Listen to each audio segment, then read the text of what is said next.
আসসালামু আলাইকুম। বৃষ্টিমুখর দিনে আমার ব্লগে আপনাদের সবাইকে স্বাগত। আজকে আপনাদের সাথে আমি শেয়ার করব বৃষ্টির দিনে মাস্ট হ্যাভ একটা আইটেম খিচুড়ির রেসিপি, কিন্তু সেটাও মাত্র 10 মিনিটে খিচুড়ি। তা হচ্ছে প্রেশার কুকারের খিচুড়ি। তো চলুন আপনাদের সাথে রেসিপিটা শেয়ার করি।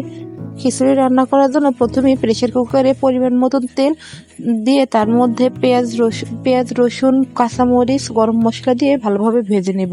সেগুলো হালকা একটু ভাজা হলে তার মধ্যে চাল ও ডাল ভালোভাবে ধুয়ে দিয়ে দেব। এখন চাল ও ডালটাকেও ভালোভাবে ভেজে নেব। এর মধ্যে দিয়ে দেব পরিমাণ মতন হলুদ, সামান্য একটু মরিচের গুঁড়া আর স্বাদ মতো লবণ।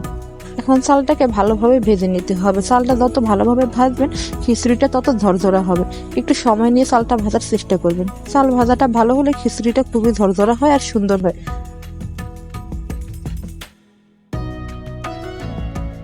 আর এই খিচুড়িটা রান্না হতে 10 মিনিটের বেশি সময় লাগে না। আপনারা ট্রাই করবেন, আর খেতেও খুবই ভালো হয়। এই যে দেখুন, আমরা ভালোভাবে সময় নিয়ে চালটা ভেজে নিচ্ছি। আপনারাও কিন্তু চেষ্টা করবেন চালটাকে একটু সময় নিয়ে ভাজার।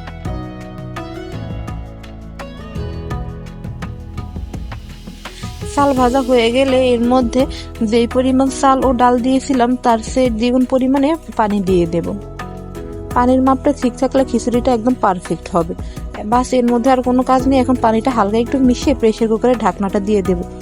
আর চুলার আঁচটা আমরা মিডিয়াম নিয়ে দিয়ে দেব, তাহলেই হয়ে যাবে। 2টা সিটি দেওয়া পর্যন্ত অপেক্ষা করব। আর এইখানে পটল ভাজার জন্য পটলের 2 পাশটাকে একটু ভালোভাবে কেসে 2 মিনিটের মধ্যে সিদ্ধ করে নেব। বেশি সিদ্ধ করা যাবে না, 2 মিনিট সিদ্ধ করলেই হয়ে যাবে। এখন পটল আর কাঁকরোল ভাজার জন্য তার মধ্যে লবণ আর হলুদ মিশিয়ে নিচ্ছি। হলুদ মেখে এটাকে ভেজে নেব। এভাবে পটল ভাজি করে দেখবেন, খুবই মজা হয় খেতে।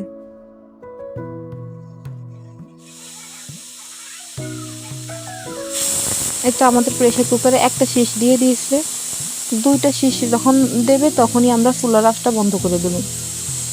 তারপরে যখন খাবো তখন প্রেসার কুকারের ঢাকনা খুলবো। খিচুড়ি কিন্তু আমাদের রেডি। আর এখানে পটল ভাজার জন্য এই যে দেখেন পটলটা কিভাবে 2 সাইড থেকে কেচে নিয়েছি। আমি ক্লোজ থেকে আপনাদের দেখানোর চেষ্টা করছি। চুলে দিয়ে একটু চাপ দিলেই দেখবেন পটলটা ফুলের মতো ফুলে যাচ্ছে। খেতেও খুবই ভালো লাগে এটা।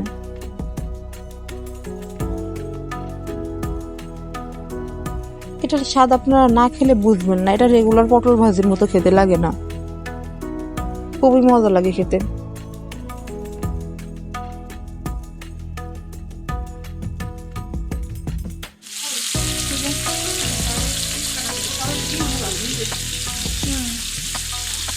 আমার পটল আর কাঁকরোল ভাজা হচ্ছে।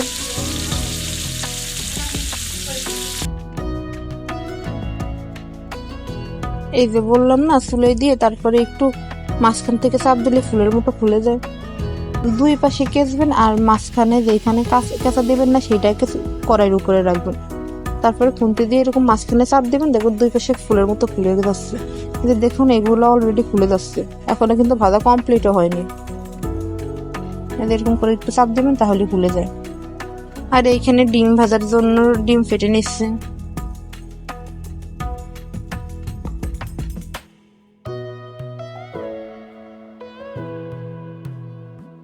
সব ভাজা আইটেম দিয়ে খেতে খেতে কিন্তু খুবই ভালো লাগে। আর আজকে আমাদের বাসায় কারেন্ট ছিল না, সেই জন্য আমরা ঠিক করেছি যে রান্নার ঝামেলার মধ্যে না যেয়ে এরকম সহজ সহজ রেসিপি দিয়ে দুপুরের খাবারটা খেয়ে নেব। এই যে দেখুন পটল আর কাঁকরোল ভাজাটা কমপ্লিট, কি সুন্দর হয়েছে পটল ভাজাটা। এখন ডিমটা ভেজে নেব।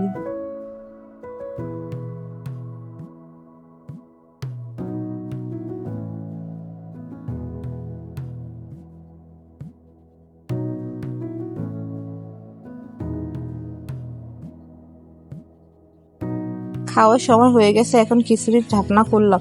দেখেন কি সুন্দর গরম ধোয়া ওঠা খিচুড়ি। ঢাকনা খুলে অবশ্যই খিচুড়িটা ভালোভাবে একটু মিশিয়ে নেবেন।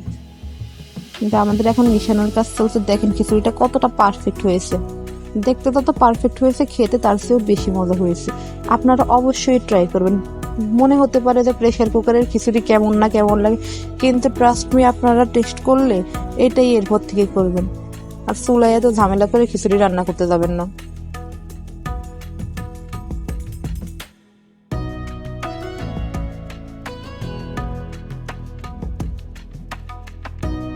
খুবই গরম, গরমের জন্য হাত দেওয়া যাচ্ছে না, তারপরেও আমি কেমন করে খাচ্ছি। খিচুড়িটা যেমন মজা হয়েছিল, পটল ভাজাটা তার চেয়ে বেশি মজা হয়েছে। আর খিচুড়ির সাথে পটল ভাজার কম্বিনেশনটা এত ভালো যাচ্ছিল যে আমরা অন্যান্য সব ভাজা বাদ দিয়ে শুধু পটল ভাজাই খাচ্ছিলাম। ডিম ভাজার স্বাদটাও যেন কমিয়ে দিয়েছে পটল ভাজাটা। আজকের খাবারের শো স্টপার ছিল পটল ভাজাটা।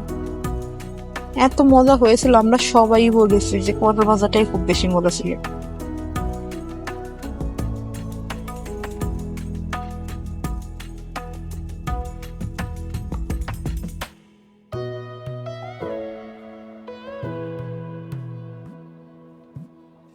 আমি একটু ডিম ভাজা দিয়েও খেয়ে নিচ্ছি, কিন্তু ডিম ভাজা চেয়ে পটল ভাজা দিয়ে বেশি ভালো লেগেছে। এই কারণে আমি অর্ধেকটা পটল রেখে দিয়েছিলাম শেষে আবার খাওয়ার জন্য।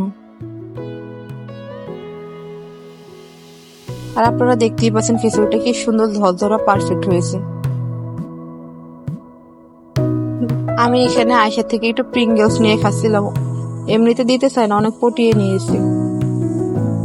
দেখুন আয়সা আমাকে ভয় দেখাতে আসছে।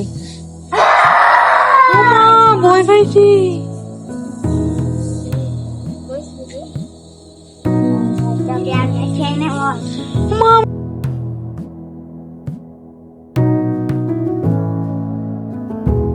এই তো রাতের খাবারে ছিল চিকেন চাপ, আলু ভাজা আর পরোটা। আমার ভিডিওটা এতক্ষণ দেখার জন্য আপনাদের সবাইকে ধন্যবাদ। ভিডিওটা কেমন লাগলো অবশ্যই জানাবেন, আর আমার চ্যানেলটা সাবস্ক্রাইব করে দেবেন।